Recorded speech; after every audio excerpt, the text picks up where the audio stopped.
የሚያርፈው? የዚች ሀገር ሰላም መች ነው የሚመጣው? ያቺ ሴት መታ ጨርቁን ነክታ ደሟ ቀጥ አለ ይላል። ደሟ የፈሰሰው ለስንት ዓመት ነበር?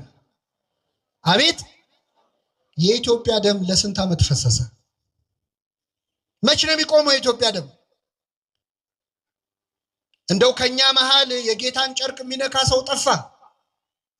የሚጋፋ አይደለም፣ ብዙ ሰዎች ተጋፍተዋል። ኃይል ከኔ ወጥቷል እንዲል የሚያደርግ አንድ በእምነት ጨርቁን የሚነካ ጠፋው። ምንድነው? እንደ ሀገር አለቅ ያለን ጋኔል። ይህንን ጾም አለቅ ያለንን ጋኔል የሚያወጣ ያደርግልን። በግላችንስ አልወጣ ያለ ሰይጣን የለም? ከልጅነታችን ጀምሮ አለቅ ያለን ልጄ ማታ ማታ ይነሳበታል በጨረቃ አለ። አንዴ ወደ ውሃ አንዴ ወደ እሳት ይጨምረዋል። ወጣቶች ማታ ማታ የሚነሳ ኃጢአት የለብንም? ማታ የሚጀምር ስካር፣ ማታ የሚጀምር ኃጢአት ዝሙት የለም?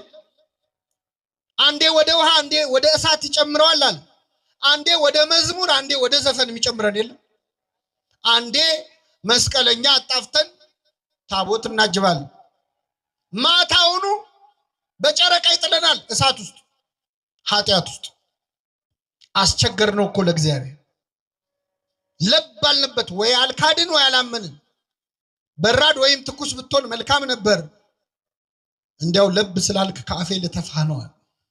እግዚአብሔር እኮ አፉ ላይ ዞን ተጨነቀ። እንዳይተፋን ፈጥሮናል። እንዳይወጣን ለብ ያልነ ክርስትናችን ለብ ያለ ነው። ወይ አልካድንም ወይ አላመንም። በጨረቃ የሚጥለን ነገር የለም ወይ? አልወጣ ያለ አመል ምንድነው? ማታ ማታ የሚነሳብን ምንድነው? እንዳትደክሙ ይህ አይነቱ ጋኔል ያለ ጾምና ያለ ጸሎት አይወጣም። አሁን ያለንበትን ጾም ሁላችንም መጾም ያለብን የሆነ ችግር ለመፍታት ነው።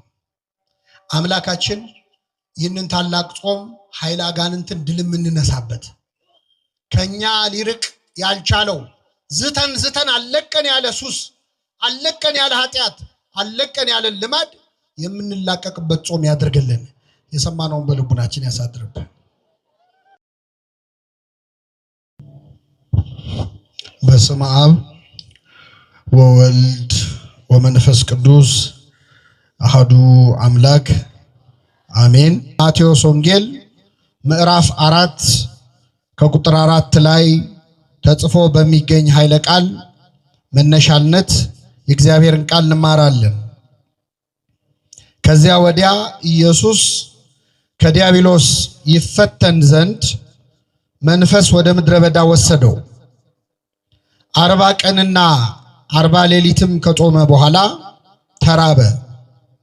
ፈታኝም ቀርቦ የእግዚአብሔር ልጅ ከሆንክ እነዚህ ድንጋዮች እንጀራ እንዲሆኑ በል አለው።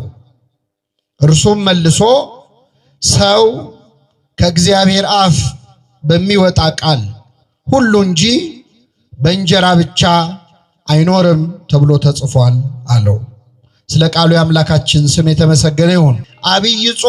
አብይ ጾም ተብሎ ወይም ታላቅ ጾም ተብሎ የሚጠራው ለብዙ ሰው እንደሚመስለው በጾሙ ቀን ቁጥር ርዝመት አይደለም። እርግጥ ነው 55 ቀናት ከፊት ጾመ ሕርቃልን ከኋላ ሰሙነ ሕማማትን ጨምረን ስንጾም ረጅም ቀናት የሚጾም ጾም ነው። ነገር ግን አብይ ጾምን አብይ የሚያሰኘው የዘመኑ ወይም የቀናቱ ቁጥር አይደለም። እንደዚያ ከሆነ ከአብይ ጾም የሚበልጥ በቁጥር በጣም ረጅም ሌላ ጾም የምንጾመው ጾም አለ በቤተክርስቲያን። ይህ ጾም ምንድነው? ጾመ ድህነት ተብሎ የሚጠራው ዘወትር ዓርብና ረቡዕ የምንጾመው ጾም። ስለዚህ አብይ ለመባል ጾመ ድህነትም በቁጥር 88 ቀን የምንጾመው በዓመት ውስጥ። አብይ ጾምን አብይ ያሰኘው አብይ እግዚአብሔር ወአብይ ኃይሉ ብሎ ነቢየ እግዚአብሔር ዳዊት የዘመረለት ልዑል አምላካችን እግዚአብሔር መድኃኒታችን ኢየሱስ ክርስቶስ ራሱ የጾመው ጾም ስለሆነ ነውና ለዚህ ታላቅ ጾም ያደረሰን አምላክ ስሙ የተመሰገነ ይሁን። አብይ ጾም በጣም ገናና ጾም ነው። አብይ ጾም በጣም ትልቅ ትርጉም ያለው ጾም ነው። ከሰባቱ አጽዋማት ደግሞ የሌሎቹ አጽዋማት አክሊል፣ የሌሎቹ አጽዋማት ዘውድ ነው።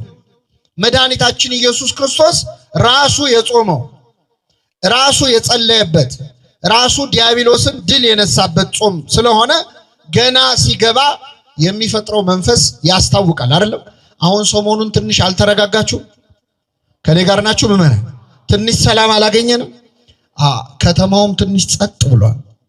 አብይ ጾም እንደዚህ ነው። ራሱ መድኃኒታችን ኢየሱስ ክርስቶስ የጾመው ጾም ስለሆነ ሰይጣንን የተቀጠቀጠበት የተዋረደበት ጾም ስለሆነ በራሱ መንፈሱ ገና ሲጀመር ያስታውቃልና ይህንን ጾም በእውነት ዲያብሎስን ቀጥቅጠን ድል የምንነሳበት ጾም ያድርግልን። አምላካችን ኢየሱስ ክርስቶስ ለ40 ቀንና ለ40 ሌሊት መጾሙን ነው የማቴዎስ ወንጌል የሚናገረው። ከዚህ በኋላ ይላል ኢየሱስ ከዲያብሎስ ይፈተን ዘንድ መንፈስ ወደ ምድረ በዳ ወሰደው ይላል። ምን ወደ ምድረ በዳ ወሰደው? መንፈስ። መድኃኒታችን ኢየሱስ ክርስቶስ በዮርዳኖስ ወንዝ በዮሐንስ እጅ በትሕትና ወርዶ ከተጠመቀ በኋላ መንፈስ ቅዱስ ወይም ፈቃዱ መንፈሱ ወደ ምድረ በዳ አነሳሳው ይላል። እንግዲህ ጻድቃንን ወደ ገዳም የሚያነሳሳ፣ ሰማዕታትን ወደ ደም የሚያነሳሳ፣ ክርስቲያኖችን ወደ በጎ ምግባር የሚያነሳሳ የማን መንፈስ ነው? የእግዚአብሔር መንፈስ ነው። መንፈስ ቅዱስ ነው። ልክ እንደዚያ ክርስቶስን መንፈስ ቅዱስ አነሳሳው ለማለት አይደለም። ምክንያቱም አብ፣ ወልድ፣ መንፈስ ቅዱስ ስንት ናቸው? አንድ ናቸው። ስለዚህ የራሱ መንፈስ ነው መንፈስ ቅዱስ። ፈቃዱ አነሳሳው የሚል ነው ትርጉሙ። ለኛ ሲሆን ግን በአጠቃላይ መንፈስ ቅዱስ ወደ ምድረ በዳ ያነሳሳል። ሰው መንፈስ ቅዱስ ሲቀርበው እግዚአብሔርን ይናፍቃል። ሰው መንፈስ ቅዱስ ሲቀርበው ወደ ምድረ በዳ መሄድ ያምረዋል። አሁን በዓመት ውስጥ የሆነ ሰዓት የሆነ ገዳም ሄዶ የማረፍ ፍላጎት ኖሮን አያውቅም? ማለት ያውቃል። ሄደን ለአንድ ሳምንትም ይሁን ለ3 ቀንም ይሁን ለ7 ቀን ለ14 ቀን ለ21 ቀን እንደው ገዳም ሄጄ ትንሽ አረፍ ልበል የሚል ስሜት ይሰማናል። ይህንን የሚያሳስበን ማን ነው? መንፈስ ቅዱስ። ሰው መንፈስ ቅዱስ ሲቀርበው ወደ ምድረ በዳ ይወስደዋል። ለክርስቶስ እንደተነገረው እኛ ክርስቲያኖችም ገዳማዊ ስሜት የሚሰማን እረፍት የመፈለግ ብቻ የመሆን የመጸለይ ፍላጎት የሚመጣው ከመንፈስ ቅዱስ ነው። ሰው መንፈስ ቅዱስ ሲያድርበት ወደ ገዳም መሄድ ወደ ቤተክርስቲያን መሄድ ያምረዋል። መንፈስ ቅዱስ ሲርቀው ደግሞ ገዳም ምን ያደርጋል ይላል። ሰው መንፈስ ቅዱስ ሲርቀው ገዳም መሄድ ምን ያደርጋል ይላል። ገዳም በሄድ አይደለም ተራራ በወጣ አይደለም ይላል። ይኸው ክርስቶስ ወጥቷል ተራራ ለተራራ በገዳመ ቆሮንቶስ ብቻውን ነበረ። በመነነ በመነኮሰ ባህታዊ በሆነ አይደለም ይላል። ሰው መንፈስ ቅዱስ ሲርቀው ማለት ነው። እግዚአብሔር ቅዱስ መንፈሱን ከሁላችን አያርቅብን። ነቢየ እግዚአብሔር ዳዊት ሲጸልይ ምን አለ? ወመንፈሰከ ቅዱሰ ይተውጽም ላይ ቅዱስ መንፈስህን ከእኔ ላይ አትውሰድብኝ አለ። ዳዊት መንፈስህን አታርቀው ያለው ለምን እንደሆነ ታውቃላችሁ? መንፈስ ቅዱስ የራቀው ሰው አይቷል። ዳዊት በአይኑ አይቷል። ሳኦል የተባለው የመጀመሪያው የእስራኤል ንጉሥ ነበር። ሳኦል ርኩስ መንፈስ ያሰቃየው መንፈስ ቅዱስ ደግሞ ርቆት ነበረ እና በዛ በርኩስ መንፈስ ሲሰቃይ ዳዊትን አምጥተው በገና እንዲደረድርለት ያደርጉ ነበር። ዳዊት በገና ሲደረድር በዳዊት በገና የሳኦል ርኩስ መንፈስ ይርቅለን ነበር። ድንገት ግን ይነሳና ዳዊትን ካልገደልኩ ብሎ ደግሞ ጦር ይወረውራል።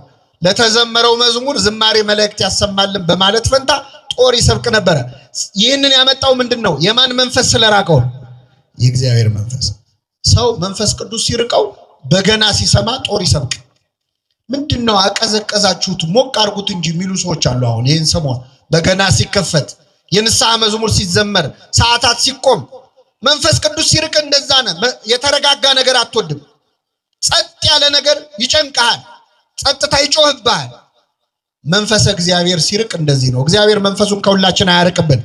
መንፈስ ወደ ምድረ በዳ ወሰደው በዲያብሎስ ይፈተን ዘንድ ይላል። ክርስቶስ በዲያብሎስ ይፈተን ዘንድ ነው የሚለው። በዚህ በ40 ቀንና በ40 ሌሊት ሲጾም መድኃኒታችን ኢየሱስ ክርስቶስ በዲያብሎስ ተፈትኗል። 40 ቀንም እየተፈተነ ይላል የሉቃስ ወንጌል። 40 ቀኑንም ሙሉ ዲያብሎስ ይፈትነው ነበር። የማቴዎስ ወንጌል ደግሞ ጾሞ ሲጨርስ ተራበ፣ ዲያብሎስም ሊፈትነው መጣ ይላል። ስለዚህ ክርስቶስ እየጾመ ተፈትኗል፣ ጾሞ ሲጨርስም ምን ብሏል?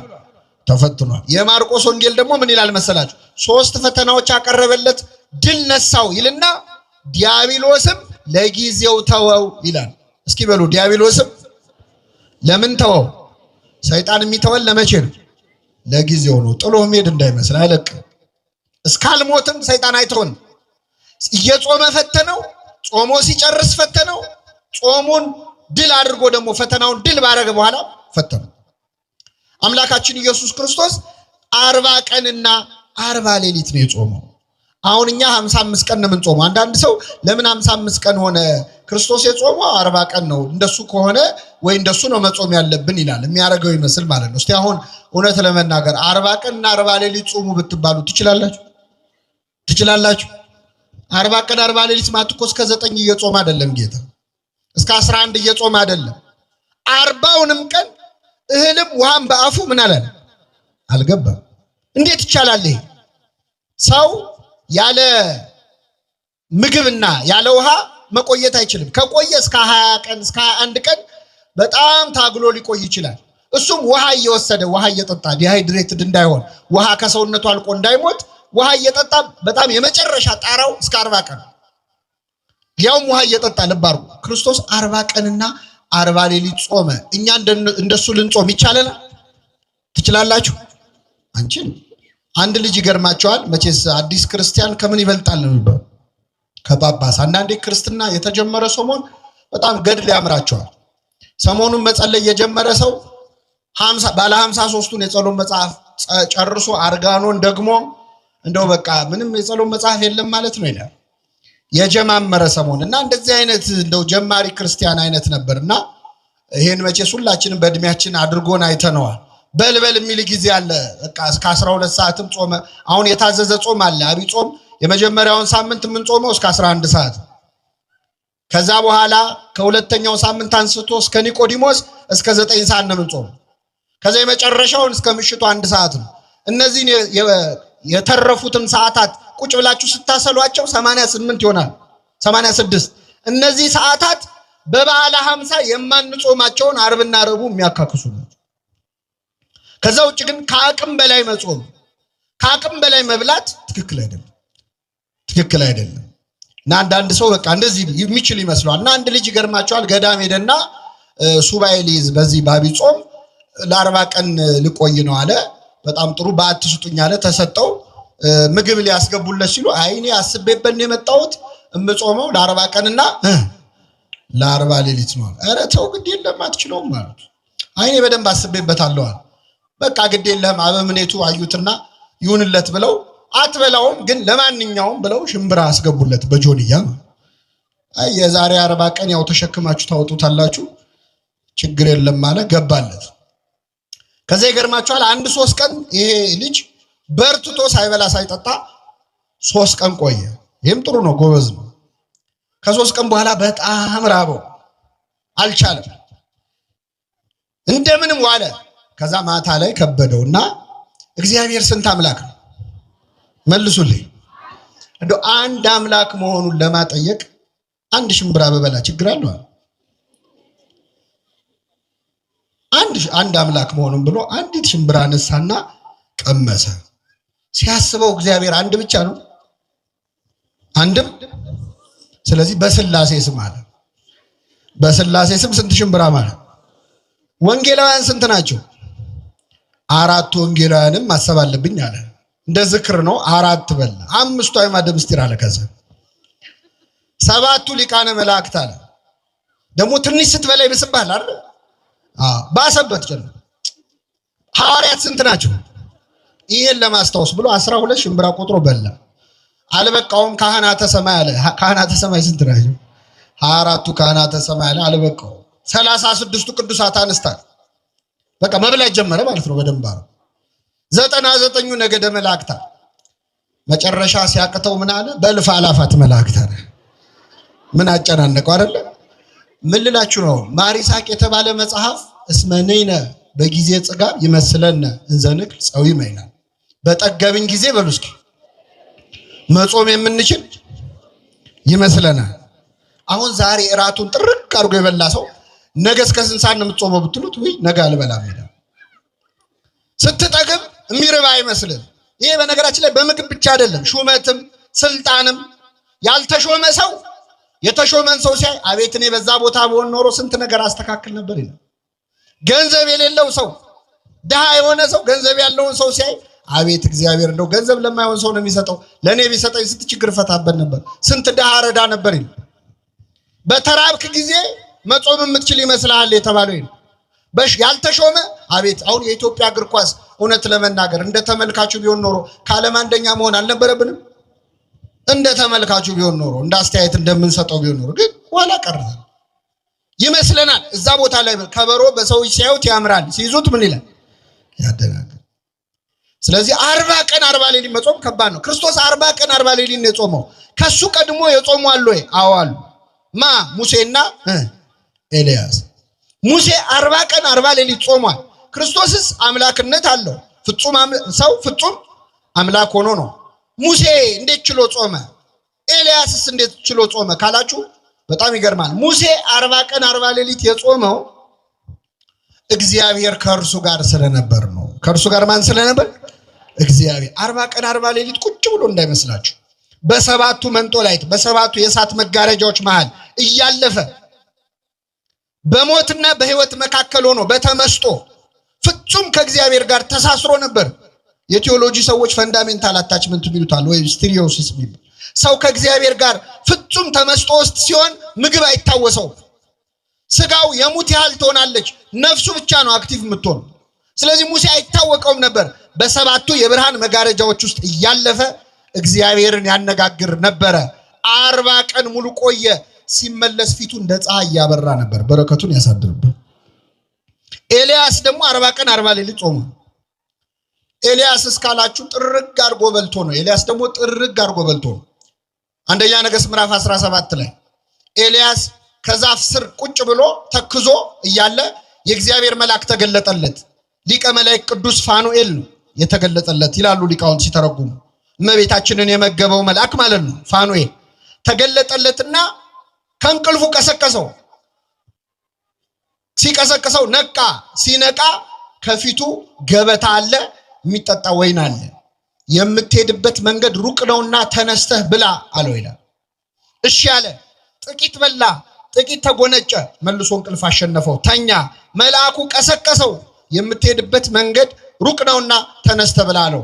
በዚያ ምግብ ኃይል እስከ እግዚአብሔር ተራራ ድረስ 40 ቀንና 40 ሌሊት ተጓዘ ይላል። ስለዚህ ኤልያስ 40 ቀን 40 ሌሊት የጾመው ምን ብሎ ነው? በልቶ። በደንብ ሰማያዊ ምግብ ሰማያዊ መጠጥ ለሰው አይቻልም። መድኃኒታችን ኢየሱስ ክርስቶስ 40 ቀን 40 ሌሊት ጾመ። ከጾመ በኋላ ተራበ ይላል። ባይራብ ኖሮ ለካ አምላክ ብቻ ነው ሰው አይደለም ብለው ትስብእቱን ወይም ሰው መሆኑን ሰዎች እንዳይክዱ ልክ 40 ቀን ሲሞላው በሙሴ በኤልያስ ለከት ማለት ነው አምላካችን ተራበ። እንደ ተራበ ዲያብሎስ ሊፈትነው ቀረበ። ዲያብሎስ ሊፈትነው ፈታኝም ቀርቦ ይላል የእግዚአብሔር ልጅ ከሆንክ እስኪ በሉ የእግዚአብሔር ልጅ ከሆንክ እነዚህ ድንጋዮች እንጀራ እንዲሆኑ በል። የማን ልጅ ከሆንክ? ይኸውላችሁ ጌታችን ሲጠመቅ ማቴዎስ ወንጌል ምዕራፍ 3 ላይ ከዚህ አንድ ምዕራፍ ወደ ኋላ ስትሄዱ በዮርዳኖስ ወንዝ ላይ ሲጠመቅ እግዚአብሔር በደመና ሆኖ ተናግሮ ነበር። የምወደው ልጄ ይህ ነው ብሏል። ሰይጣን እችን ሰምቷል።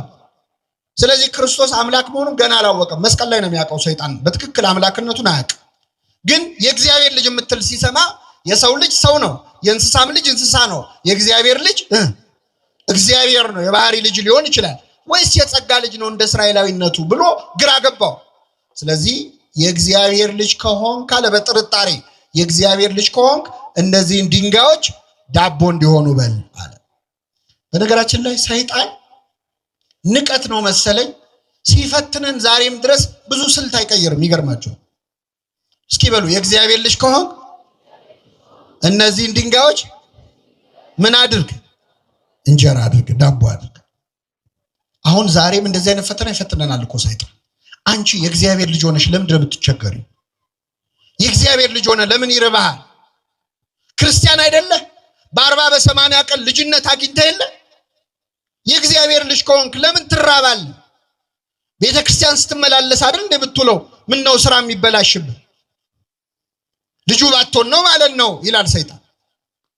አንድ አይነት ነው ስልቱ። ክርስቶስን እንደፈተነ ክርስቲያኖችንም ይፈተናል። አዳምና ሔዋንን ምን አላቸው? ዕፀ በለስን ብትበሉ ሞትን አትሞቱም ብሉ ብሎ ጋበዛቸው። ዛሬም ሰይጣን በጓደኞቻችን አብረውን በሚውሉ ሰዎች አድሮ ዕፀ በለስ ባይሆንም ሌላ ብዙ ግብዣ ያቀርብልናል። እስከ ዛሬ ድረስ ዕፀ በለስን አልቀመስከውም ይላል። ዕፀ በለስ ላይሆን ይችላል። ወጣቶችን መጠጥ ጠጥተህ አታውቅም? እስከ ዛሬ አልቀመስከውም? እስቲ አንዴ ቅመሰው። አትሞትም እኮ ምን ትሆናለህ ይላል። የዛሬ 7000 ዓመት የፈተነውን ፈተና አሁንም ይደግመዋል። አንድ አይነት ነው። ስለዚህ እግዚአብሔር ልጅ ከሆንክ ብሎ ክርስቶስን ፈተነው። እያንዳንዳችንን ልጅነታችንን እንድንጠራጠር እግዚአብሔር እውነት አባት ከሆነ ለምን እንዲሆናል? ለምን ይሄ ደርስብኛል? ለምን መከራ? ለምን እታመማለሁ ይላል ሰው። የእግዚአብሔር ልጅ ሆኜ እንዴት ይታመማል? ለምን ነው የማትታመመው? ልጁን የማይቀጣ አባት አለ አለ እንዴ? የለም። ወላጆቻችን ይጠቅማል ላሉት ነገር ይቀጡን ነበር። እግዚአብሔር ግን ከቅድስናው እንድንካፈል ለጥቅማችን ይቀጣናል ይላል ቅዱስ ጳውሎስ። ለጥቅማችን ይቀጣናል። እግዚአብሔር የሚቆነጥጠን ወደሱ እንድንቀርብ ነው። ልጆቹ ስለሆንን ነው። አቤት በመከራ ምክንያት ስንት ሰው ፈጣሪውን ያገኘ፣ በበሽታ ምክንያት ስንት ሰው ከእግዚአብሔር ተዋወቀ። እግዚአብሔር የለም የሚሉ ሰዎች እኮ ጸበል ቀጂ የሆኑት በበሽታ ምክንያት ነው። እግዚአብሔር በመከራ ይጠራናል። በህይወታችን የሚገጥመንን መከራ ወደሱ ለመመለስ ምክንያት ያደርግልን። ስለዚህ የእግዚአብሔር ልጅ ከሆንክ እነዚህን ድንጋዮች ዳቦ አድርገ ብላል። በጣም የሚገርም ቃል ልንገራችሁ። ከኔ ጋር በሉ። እነዚህን ድንጋዮች፣ እነዚህን ምኖች? አንድ ድንጋይ አይደለም ያለው ለክርስቶስ። ዳቦ አድርገ ብላ ያለው አንድ ድንጋይ አይደለም። የትኞቹን ድንጋዮች? እነዚህን። ምን አለ እንደው አንድ ድንጋይ ቢለው ይሄንን ከበሮ የዛ ጋር ያለውን ድንጋይ ዳቦ አድርገ ብላ አይደለም ያለው። እነዚህን ድንጋዮች ነው ያለው። ክርስቶስ ባለበት ቦታ ላይ ስንት ድንጋይ አለ? ስንት ድንጋይ አለ? ብዙ። አረ መካከለኛው ምስራቅ አገሩ ራሱ ድንጋይ አይደል? አገሩን ዳቦ አድርገ ብላ ከማለት አይተናነስም። ሰይጣን ምን እያለ እንደሆነ ታውቃላችሁ? ስግብግብነት እያስተማረ ነው። ሰይጣን የሚያስፈልገንን ብቻ እንድንወስድ አይመክረንም። እነዚህን ድንጋዮች ነው የሚለው። ዓለም ላይ አሁን ያለው ገንዘብ ለዓለም ሕዝብ አንሶ ይመስላችኋል? ጥቂት ሀብታሞች ኪስ ውስጥ እኮ ነው ያለው የዓለም ሀብት። ታውቃላችሁ? የሆኑ ሰዎች የልጅ ልጄ በልቶት የማይጨርሰው ሀብት አለኝ ብለው ይፎክራሉ። የሆነ ሀገር ግን በጣም ብዙ ሕዝብ በረሃብ ያልቃል። ምን እንደው ባለ ሀብቶቹ ላይ የደፈደፍ እንዳይመስላችሁ። እዚህ ያለነው ሰዎች በአቅማችን እኮ እኛ ቤታችን ጠግበን የምንደፋው ምግብ ራቱ ሊሆን የነበረ ሰው እኮ አለ። የለም አለ የለም። አንተ ማትለብሳቸው ቁም ሳጥኑ ውስጥ የሰቀልካቸው ልብሶች የወንድም ልብሶች ነበሩ። እሱን ሊለብሰው ነው ይገባ የነበረው። አንተ ጠግበህ የምትደፋው ምግብ አልጣፈጠኝም ብለህ ከፍለህበት የምትመልሰው ምግብ ለሆነ ሰው ራቱ ይሆን ነበር። እነዚህን ድንጋዮች ዳቦ አድርግ ማለት ዓለም ስግብግብ እንድትሆን ነው ሰይጣን የሚያስተምረው። ሌላው ድንጋይ ዳቦ ማድረግ ተአምር ነው። ተአምር የሚሰራው ደግሞ በመንፈሳዊ ጸጋ ነው። አይደለም ነው? አይደለም? መንፈሳዊ ጸጋህን ለሆድ ተጠቀምበት አለው ለክርስቶስ ማለት ነው። ተአምር የማድረግ ችሎታህን ዳቦ ብላበት ይላል። ምን ማለት መሰላችሁ? ሰባኪው ስብከቱን፣ ዘማሪው መዝሙሩን፣ ካህኑ ክህነቱን፣ አጥማቂው ጥምቀቱን፣ ጳጳሱ ጵጵስናውን፣ አገልጋዩ አገልግሎቱን ድንጋይ ዳቦ ለማድረግ እንዲያውለው ይፈልጋል ሰይጣን። አንተ ይሄን ጸጋ ይዘህ ለምን ትራባለህ ይላል። ለምን ትቸገራለህ? እነዚህን ድንጋዮች ዳቦ አድርግበት እንጂ ኧረ ተጠቀምበት ይላል። እንዲህ ካለ ፈተና እግዚአብሔር ሁላችን ይሰውራል። ይህን ጊዜ ክርስቶስ ምን አለ? ወደ ርዕሳችን መጣ። ሰው ከእግዚአብሔር አፍ በሚወጣ ቃል ሁሉ እንጂ በእንጀራ ብቻ አይኖርም። ሰው ከእግዚአብሔር አፍ በሚወጣ ቃል ሁሉ እንጂ በእንጀራ ብቻ አይኖርም አለው። ብዙ ትርጉም ነው ያለው ይሄ። ግን አሁን ያለነው ጾም ላይ ስለሆነን ሰው ከእግዚአብሔር አፍ በሚወጣ ቃል ሁሉ እንጂ በእንጀራ ብቻ አይኖርም ማለት ምን መሰላችሁ? ሰው በመጾም ጭምር እንጂ በመብላት ብቻ አይኖርም። በጾም ነው። ጾም ራሱ ምግብ ነው እያለ ነው ክርስቶስ። ሰው በእንጀራ ብቻ አይኖርም። በእንጀራ አይኖርም አይደለም፣ በእንጀራ ብቻ። እንጀራ ያስፈልጋል አያስፈልግም? አንዳንድ ሰው ሲመጻደቅ እንደዚህ አይነት ትምህርት ለማስተማር እንደዚህ ቤተክርስቲያን አትልም። ስሩ የማይሰራ ምን አይበል አይብላ ነው የምትለው። እንጀራ ያስፈልጋል አያስፈልግም? አንዱ ገዳም ሄደና አባ ስልዋኖስ የሚባሉ አባት ያሉበት ገዳም ሄዶ ና ስራ እንስራ ይሉታል መነኮሳቱ። ያው መነኮሳት ስራ ይሰራሉ አይደል? ስራ ያጣ መነኩሴ ምን ያደርጋል? አትፍሩ አይዟችሁ። ለመሰላችሁ ቆቡን ቀዶ ካልሰፋ ሰይጣን ሌላ ስራ ይሰጠዋል። ሰይጣን የሚሰጠው ስራ ኃጢአት ስለሆነ ደህናውን ቆብ ቀዶ ቢሰፋ ይሻላል። እና ይሄ አባት ገና ጀማሪ መነኩሴ ነው። ገዳም ገባ እና ቆፍር ስራ አገዘን ሲሉት አይ እኔ ልጸልይ ነው እንጂ ልሰራ አልመጣሁም ነው። አዎ በኋላ መነኮሳት ተመካከሩና ማታ ምግብ የሚበላበት ሰዓት የሚደወል ደወላል። እሱ እንደወል ሳትደውሉ ዝም ብላችሁ ተሰብሰቡና ብሉዋል። ተሰብስበው ሲበሉ ቢጠብቅ አይደወልም ሰውየው። ከዛ ቢጠብቅ ሲያጣ ማዕድ የሚበላበት ደጀ ሰላም ሄደና ሲያያቸው እየበሉ ነው። ምን ነው አጠሩኝም እንዴ አለ። አይ አንተ መንፈሳዊ ስለሆንክ ምግብ አያስፈልግህም። እማይሰራ ምን አይበል አይብላ። ሰው ከእግዚአብሔር አፍ በሚወጣ ቃል ሁሉ እንጂ በምን ብቻ አይኖርም አለ እንጂ በእንጀራ አይኖርም ማለት። ይህች ከእግዚአብሔር አፍ የወጣች ቃል ምንድነች ካላችሁ ጾም ነች። ጾም ከራሱ ከእግዚአብሔር አፍ የወጣች ቃል ነች። ለምን? እግዚአብሔር በነገራችን ላይ 10ቱ ትእዛዛትን ሳይሰጥ አትስረቅ፣ አትግደል፣ አታመንዝር፣ ከኔ በቀር ሌላ አምላክ አታምልክ ሳይል በፊት መጀመሪያ የሰጠው ሕግ ጾም ናት። ዕፀ በለስን ምን አትበል አትብላ። አትብላ ማለት ምን ማለት ነው? ጾም ማለት ነው። አዳምና ሔዋን ጾም ታውጆባቸዋል። ከምንድነው ጾሙ?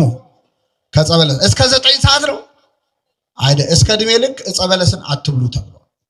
ስለዚህ የመጀመሪያይቱ ከእግዚአብሔር አፍ የወጣች ቃል ጾም ነች። ስለዚህ ሰው ከእግዚአብሔር አፍ በሚወጣ ቃል ሁሉ እንጂ ወይም በጾም እንጂ በእንጀራ ብቻ አይኖርም ይላል። ቤተክርስቲያናችን የጾም ቤተክርስቲያን ነች። ጾምን በደንብ ተረድታለች። አሁን በዚህ ሰሞን ክርስቶስ ጾሟል ብለን እንጾማለን። ለምን? ክርስቶስ የሚጾመው ምን ጥቅም ሊያገኝ ነው? እጸድቅ አይል ጻድቅ፣ እከብር አይል ክቡር፣ እነጻ አይል ንጹህ ነው። ምንም አልጎደለበትም። የጾመው ጾሙ ሊለን ነው፣ ሌላ ምክንያት የለውም። ስለዚህ የገብቷታል። ተጠመቀ ብላ በ40 እና በ80 ቀናችን ምን ትለናል? ታጠምቀናለች። ተመልከቱ። ጸልዋል፣ ጸልዩ ትለናለች። እንዴት እድለኞች ነን ኦርቶዶክሳውያን። ጾሟል፣ ጾሙ ትለናለች። መስቀል ተሸክሟል። የሚወደኝ ቢኖር መስቀል ተሸክሞ ምን ይበለኝ መከራ ታገሱ ብላ ታስተምረናለች። ተሰቅሏል። እኛን ተሰቀሉ አይለንም፣ ግን የክርስቶስ የሆኑቱ ስጋን ከክፉ ምኞቱና መሻቱ ጋር ሰቀሉት ይላል። ስለዚህ ኃጢአትን ስቀሉት፣ ራሳችሁን፣ ስጋችሁን፣ ስጋዊ ምኞታችሁን መስቀል ላይ አውጡት ብላ ታስተምራለች። ሞተ ተነሳ እንደምትል እኛም ሞተን አንቀርም። ምን እንላለን? እነሳለን። በእግርም በግብርም ነው ቤተክርስቲያናችን ክርስቶስን የምትከተለው። ለፋሲካ ብቻ አይደለም የምናመልከው፣ እኛ ሲሰቀል የምናመልከዋለን። ክርስቶስ ወደቀ ብላ ልጆቿን ይዛ እቺ ኦርቶዶክሳዊት ቤተክርስቲያን ትሰግዳለች፣ ትወድቃለች። እሱ የደም ላብ አልቦታል።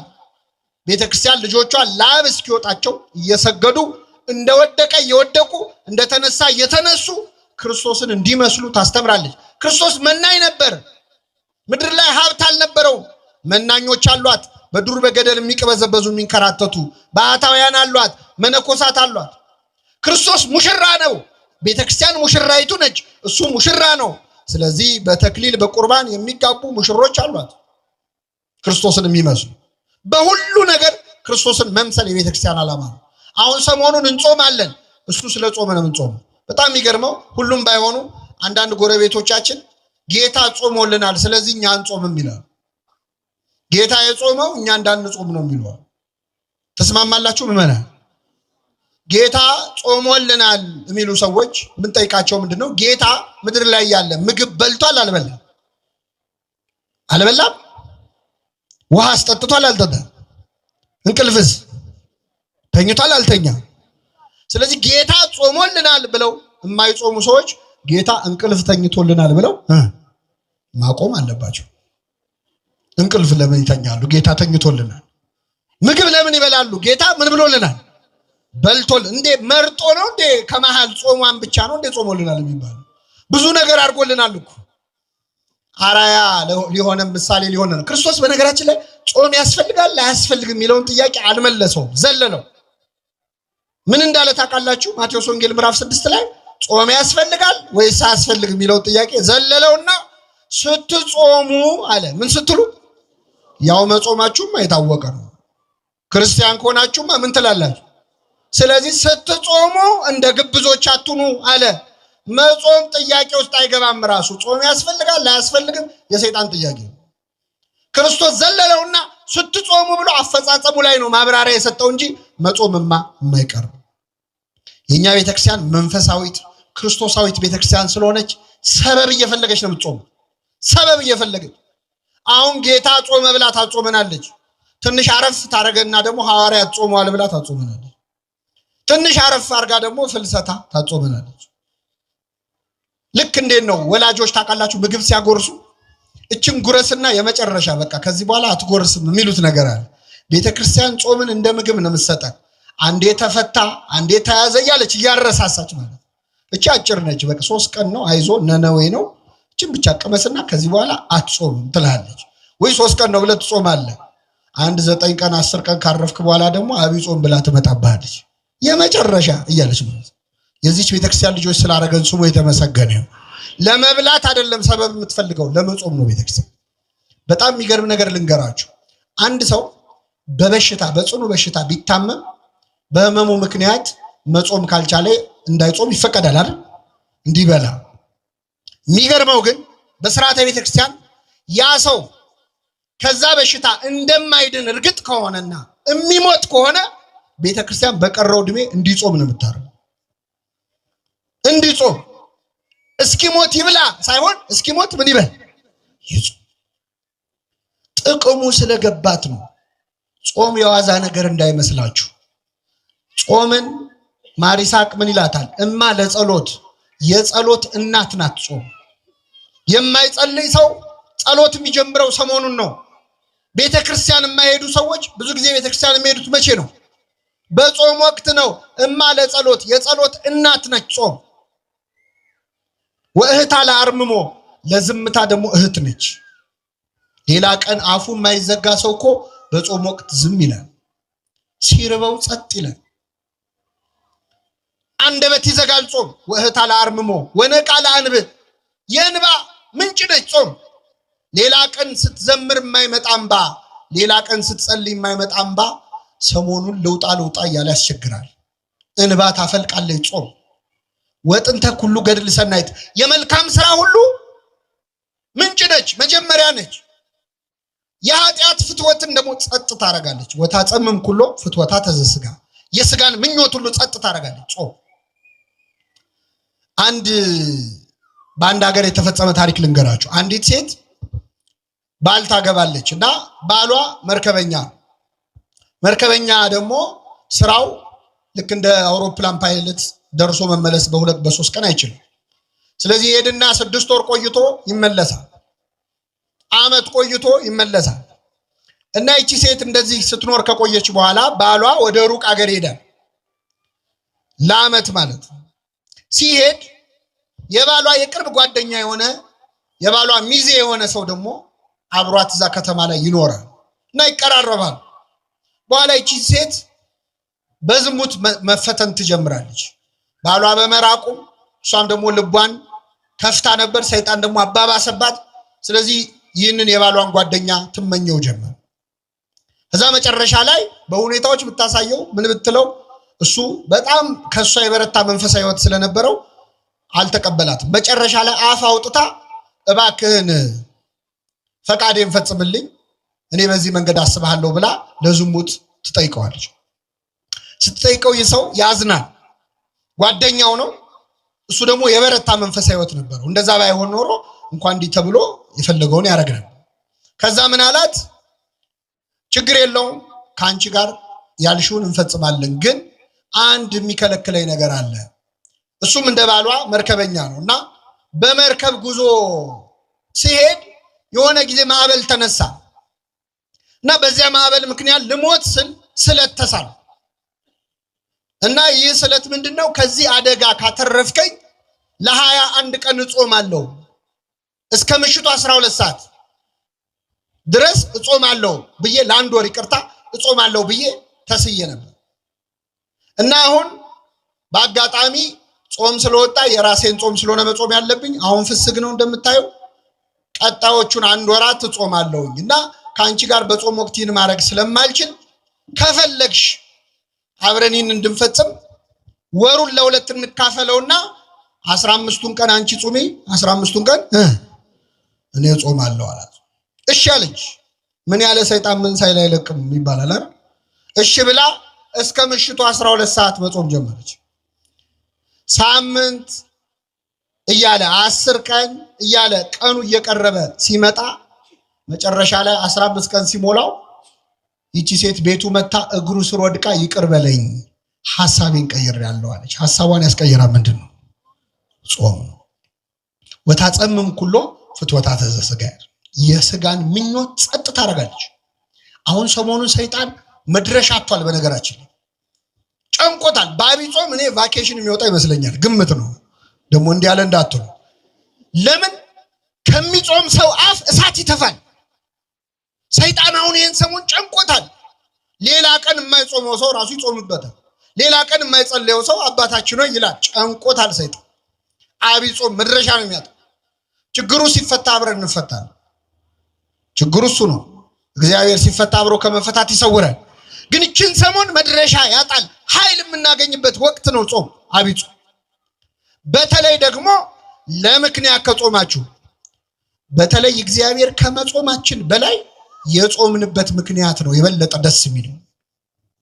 ዝም ብሎ ከምግብ ከጥሉላት መባልት ከስጋ ከቅቤ መከልከል እሱ መጽሐፍ ቅዱስ ላይ ያለ ነው፣ እናረጋዋለን። እሱ አልከለከለንም። ቅዱስ ያሬድ ግን ዓይንም ይጾም ይላል።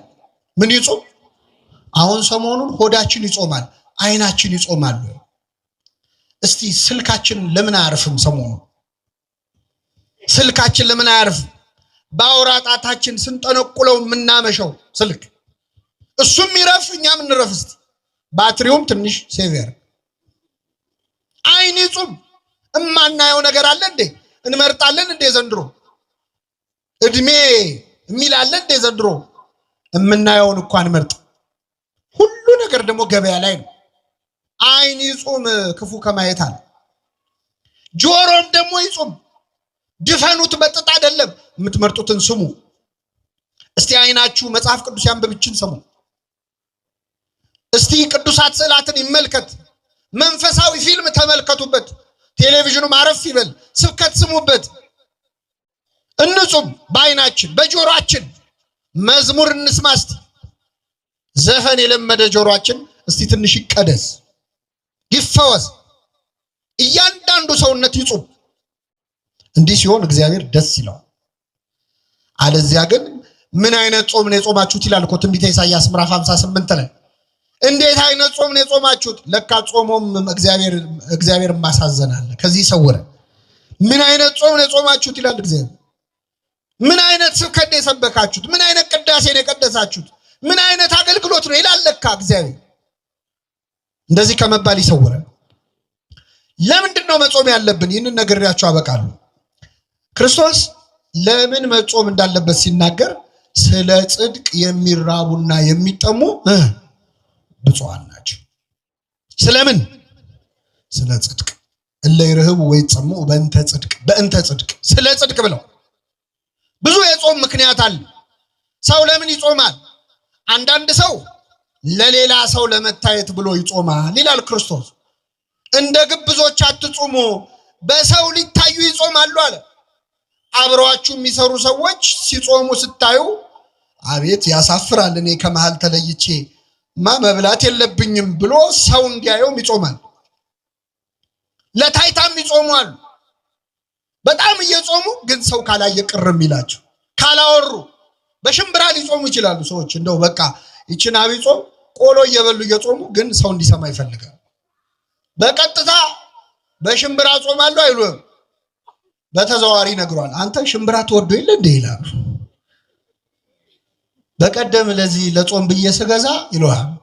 አንድምታው የምጾመው በምንድን ነው? እወቁልኝ ማለት ይህ አንዳንድ ሰው ጽድቁን ያወራል። እኔ ጥሎብኝ ለድሃ መርዳት ወዳለው ግን እረዳለሁ ብዬ ማውራት አልወድም የሚሉ ሰዎች ምን እያደረጉ ነው? አይገርምም? ትትናውም እንዳይቀር ትቢቱም እንዳይቀር እጅ ታጥቦ ኃጢአት መስራት እንደ ጲላጦስ ማለት ከደሙ ምንድነው ያለው? ትሁትም ነኝ ትቢተኛም ነኝ።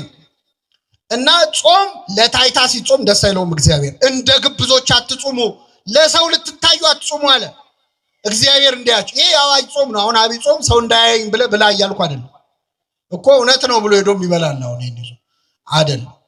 ይሄ አዋጅ ነው። ጾም ካልጾም እኮ እሱ አይደለም። ግን ሐሳብ የምታደርግበት ምክንያት ለታይታ ከሆነ እግዚአብሔር ያዝናል። አንዳንዱ ቢጾምበት ምክንያት ለቁጠባ ይጾማል። አሁን አንዳንድ ሰው አብይ ጾም ሲግመጣ በቃ የቁርስ ወጪን ዘጋው ይላል። ምሳም የለም። እንዲህ አይነቱን ሰው በምሳው የከበረ ይሉታል አባቶቻችን። በምኑ የከበረ? በቃ አብይ ጾም መጣ ወጪ ቀነስኩ አይደለም። የምትበላውን ለድሃ ስትሰጥ ነው ጾም የሚሆን። እንደዛ ሲሆን ነው ደስ የሚለው እግዚአብሔር። እህቶቻችን ይቅርታ አድርጉልኝ፣ በርካታ እህቶቻችን ለተክለ ሰውነታቸው ማማር ብለው ይጾማሉ። አይጾም አንጀታቸው እስኪጣበቅ ውሃ ብቻ እየጠጡ ለውበት ማለት ነው። ሲያጌጡ ይመላለጡ ይባላል። ለውበት ብለው አንጀታቸው። ይሄ የጽድቅ አይደለም፣ ዳይት ነው እንጂ ፋስቲንግ አይባልም። ይሄ ጾም አይደለም፣ እግዚአብሔር አይከብርበት። ምን ሲሆን ነው እግዚአብሔር ደስ የሚለው? ስለ ጽድቅ ስንጾም ነው። እግዚአብሔርን ሽተን ስንጾም፣ ይቅርታውን ምህረቱን ሽተን ስንጾም፣ ይህንን ጾም የይቅርታ ያድርግልን። እስቲ አሁን ለምንድን ነው የምትጾሙት? በዚህ ጾም የትኛውን ችግር ልትፈቱ ነው? ምንድነው አሁን በዚህ ጾም የምታስተካክሉት? ጾም ሲገባ በነገራችን ላይ በአጀንዳ ነው መጾም ያለባችሁ። በዚህ ጾም ይሄን ጉዳይ ጨርሳለሁ ብላችሁ ጾሙ። መጽሐፍ ቅዱስ ላይ የተጾሙ አጽዋማት በሙሉ አጀንዳ አላቸው። ክርስቶስ የጾመው ለአራያ ነው፣ ለኛ ምሳሌ ሊተው ነው፣ ዲያብሎስን ድል ሊነሳ ነው፣ ፈጽሞታል። ነቢያት ጾመዋል፣ ውረድ ተወለድ ሊሉት ነው፣ ወረደ ተወለደ፣ አጀንዳ ነው። እና አስቴር ጾመዋል፣ የነነዌ ሰዎች ጾመዋል፣ ምህረት ፈልገው ነው፣ አግኝተዋል። በአጀንዳ ነው የሚጾመው። ገንዘብ አልበረክት ያላቸው ሰዎች የጾሙ አሉ መጽሐፍ ቅዱስ ላይ። እስቲ ገንዘቤን አበርክተው ተብሎ ይጾማል። አንዳንዴ ደሞዛችሁ የት እንደገባ ግራ አይገባችሁ? ብር እጃችሁ ላይ ብትን ይላል። ሰው ምን አድርጎብኝ ነው? አዙረውብኝ ነው፣ አስደግመውብኝ ነው አትበል። ጾም ዝም ብለህ ያስተካክለው። የትኛውንም ድግምት የትኛውንም መተት ጾምና ጸሎት ድል ሊነሳው ይችላል አይችልም? ይችላል። አትጨነቁ። የማይፈታ ችግር የሚፈታው በጾም። ይህን እኛ አይደለም ያለው። በዚህ በማቴዎስ ወንጌል ምዕራፍ 17 ላይ አንድ ታሪክ ተጽፏል። ብዙ ጊዜ ማቴዎስ 17 ሲባል እኛ የምናስታውሰው ጌታችን 3 ደቀ መዛሙርቱን ይዞ ወደ ረጅም ተራራ ወጣ ይላል አይደል? ጴጥሮስ ዮሐንስንና ያዕቆብን ታቦር ተራራ ላይ ፊቱ እንደ ብርሃን እንደ ፀሐይ አበራ፣ ልብሱ እንደ በረዶ ነጭ ሆነ። ይህን ታሪክ እናውቃለን።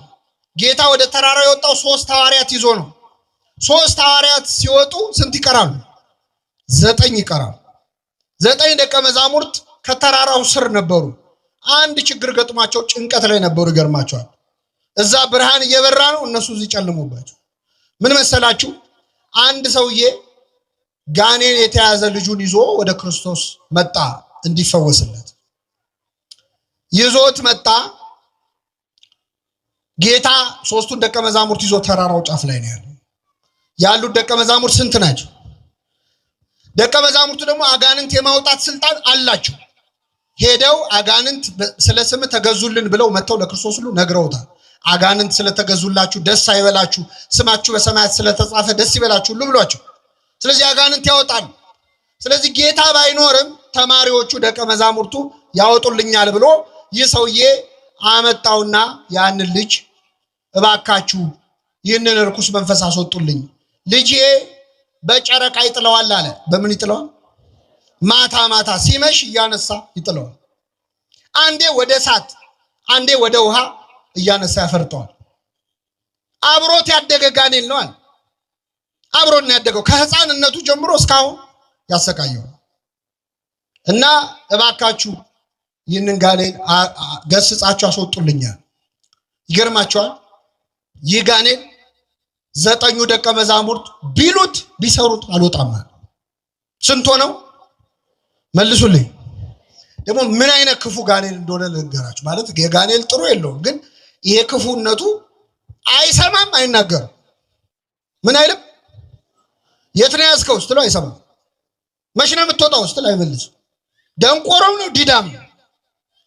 ውጣ ቢሉት ወዲያ ቢሉት ለዘጠኝ እምቢ አለ። ይህን ጊዜ ጸሐፍት ፈሪሳውያን እዛ ቆመዋል፣ መሳቅ ጀመሩ። ዘጠኝ ሆነው አቃታቸው ብለው ማለት። አሁን ምዕመናን እዚህ ጉባኤ ላይ እርኩስ መንፈስ ያለበት ሰው በጣም ቢረብሽ፣ እዚህ የረበሸውን እርኩስ መንፈስ ያለበት ሰው አምጥተን እዚህ ያሉ ዘጠኝ ካህናት ውጣ ቢሉት አልወጣም ቢል እናንተ ምን ታስባላችሁ? አዲስ አበባ ውስጥ እኮ ቄስ የለም። ድሮም እኛ እናውቀዋለን። ድሮ ቀረ ካህን ምን ነው አይደል? ካህን የለም ነው። ለዘጠኝ ወዲህ ቢሉት ሌላ ቀን እንኳን ጋኔል ያወጡ ሐዋርያት እኮ ናቸው። ይገርማቸው። ሌላ ቀን አውጥተዋል። አሁን ግን እምቢ አሉ። ከዛ አይሁድ ይሾካሾካሉ፣ ይስቃሉ። ሐዋርያት ዘጠኙ ሽምቅቅ ብለው ቆመዋል። ጋኔሉ ልጁን ያንፈራፍረዋል። ይህ ሲሆን ጌታ 3 ደቀ መዛሙርቱን ይዞ ብርሃነ መለኮቱን ምን እያለ ነው? እያበራ ነው። ጴጥሮስ እዛ ቆሞ ጌታ ሆይ በዚህ መሆን ለኛ፣ አቤት ወንድሞች እዛ ይሰቃያሉ፣ አንተ በዚህ መሆን ለኛ መልካም ነው። አንተ ሲመጭ እኮ አይታየም የሰው ችግር። ከዛ ጌታ ከዚያ ተራራ ወረደ። ሲወርድ ያ ሰው እየቀረበውና ጌታ ሆይ ልጄን ወደ ደቀ መዛሙርትህ አመጣሁት፣ ሊፈውሱት ግን አልቻሉም። ቢቻልህስ ልጄን ፈውስልኛል። ምን ቢልህስ? ለማን ነው ቢቻልህስ ያለው? ለክርስቶስ ቢቻልህስ ይባላል። ለእግዚአብሔር ምን የሚለው የለም። ቢቻልህስ ያለው ለምን መሰላችሁ? ደቀ መዛሙርቱ ካቃታቸው ያው መምህራቸውም የነሱ ቢጤ ነው ብሎ። አሁን እኮ እግዚአብሔርን ያስናቅረው እኛ አገልጋዮቹ ነው። እኛ ስላልቻለን የማይችል እንዳይመስላችሁ። እኛን ያቃተን እሱ ሁሉን ማድረግ ይችላል። ቢቻልህስ አለው። ቢቻልህስ ትላለህ? ለሚያምን ሰው ሁሉ ይቻላል። ይህን ጊዜ ሰውየው ምን አለ? አምናለሁ፣ አለማመኔን እርዳው አለ። እስኪ በሉ አምናለሁ፣ አለማመኔን። ይህ ሰው ያምናል አያምንም? ያምናል አያምንም? ለምን? ምን አለ? ምን እላለሁ? አምናለሁ አለ። መልሶ ደግሞ ስለዚህ የሰው ያምናል አያምንም? ግራ ገባችሁ አይደል? እሱም ግራ ገብቶታል። ያምናልም አያምንምም። አምናለሁ፣ ምንን እርዳው? እያመኑ አለማመን አለ ለካ። ግራ ገባችሁ? ልቀይርና ልንገራችሁ። እጾማለሁ በሉ እስኪ፣ አለመጾሜን እርዳው። እንጾማለን አንጾም? ግን እየጾምን ነው። ስጋ እንበላም፣ የሰው ስጋ ግን እንበላለን። አናማም፣ አንዋሽም። አፋችን አይጾምም፣ አንደበታችን አይጾምም። ከስጋ ከእንጀራ ከምግብ ግን ምን እንላለን? ስለዚህ በሉ እጾማለሁ። አይደከማችሁ መሰለኝ። እጾማለሁ በሉ እስኪ። አለመጾሜን እጸልያለሁ። እንጸልያለን አንጸልይም? ግን ደግሞ እንጸልይ። እየጸለያችሁ አባታችን ሆይ እያላችሁ አባታችን ሆይ ከመቼው እንዳለቀ ግራ ገብቷችሁ አያውቅም? ያውቃል አያውቅም? የጸሎት መጽሐፍ እየጸለይን ስንት ገጽ ቀረው ብለን ቆጥረን አናውቅም? እጸልያለሁ በሉ። አለመጸለይን እየጸለዩ አለመጸለይ አለ። እየዘመሩ አለመዘመር፣ እየቀደሱ አለመቀደስ አለ። አምናለሁ አለማመኔን እርዳው አለ። ይህን ጊዜ ጌታ ምን አለው? የማታምን ትውልድ ሆይ እስከ መቼ ከእናንተ ጋር እኖራለሁ አለ። አመጣው፣ ውጣ አለው። ጋኔኑ ወዲያውኑ ወጣ። ህዝቡ ሁሉ ወደ ቤቱ ሄደ። ዘጠኙ ደቀ መዛሙርት ቅድም ለዘጠኝ እምቢ አላቸው አላልኳችሁ? ዘጠኙ ወደ ጌታ መጡ። ጌታ ሆይ እኛ ልናወጣው ያልቻልነው ለምንድን ነው አሉት። ለምን አቃተን? ዘጠኝ ሆነን ለምን አቃተን ሲሉት ስለ እምነታችሁ ማነስ ነው። ነገር ግን አለ ይህ አይነቱ ጋኔን ያለ ጾምና ያለ ጸሎት አይወጣም። ዝንቱ ዘመድ ይወጥ ዘእንበለ በጾም ወበጸሎት።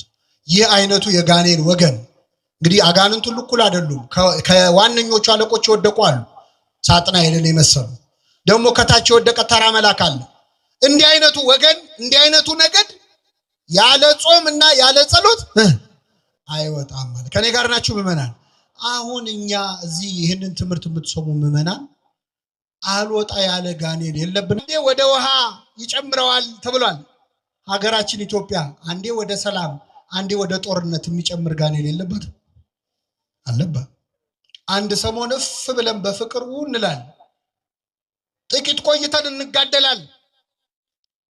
መቼ ነው